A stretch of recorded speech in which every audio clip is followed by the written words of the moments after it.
Vijayawada central నియోజకవర్గ MLA bonda Umamaheswararao పుట్టినరోజు వేడుకలు ఆయన నివాసం దగ్గర ఘనంగా నిర్వహించారు.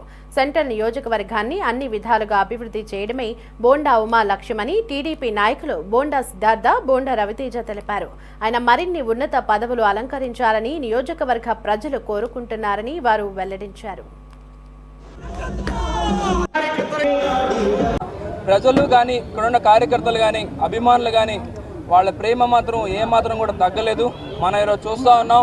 వివిధ డివిజన్లలో విజయవాడ సెంట్రల్ నియోజకవర్గం మొత్తంలో కూడా వివిధ డివిజన్లలో అనేక సేవా కార్యక్రమాలు చేస్తూ రక్తదాన శిబిరాలు కానీ, లేకపోతే పిల్లలకు పుస్తకాలు ఇవ్వడం కానీ, వృద్ధులకు అన్నం పెట్టడం కానీ, ఇలా ఎన్నో సేవా కార్యక్రమాలు చేస్తూ ఈరోజంతా కూడా పూర్తి స్థాయిలో ఆయన అభిమానులు, తెలుగుదేశం పార్టీ శ్రేణులు నిమగ్నమై ఉన్నారు.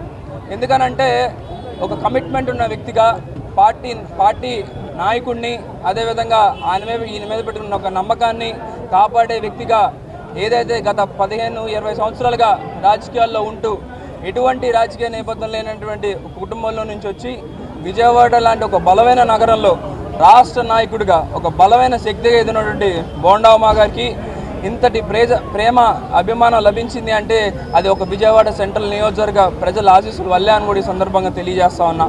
తప్పనిసరిగా ఏదైతే ఆయనకు ప్రజలు ఆయన మీద పెట్టిన నమ్మకాన్ని తప్పనిసరిగా ముందుకు తీసుకెళ్లే విధంగా రాబోయే 4 సంవత్సరాలు కూడా ఒక శాసనసభ్యుడిగా, ప్రభుత్వ విప్పుగా తన కర్తవ్యాన్ని, బాధ్యతను అంతకన్నా శుద్ధితో నిర్వహిస్తారని మనస్ఫూర్తిగా తెలియజేసుకుంటూ, ఏదైతే ఈరోజు అభిమానులు చూపించేటువంటి ప్రేమ ఆప్యాయతలకు మా కుటుంబం మీద పెట్టుకున్న ఈ ప్రేమకు ఎల్లప్పుడూ కూడా మేమందరం కూడా వాళ్ళకు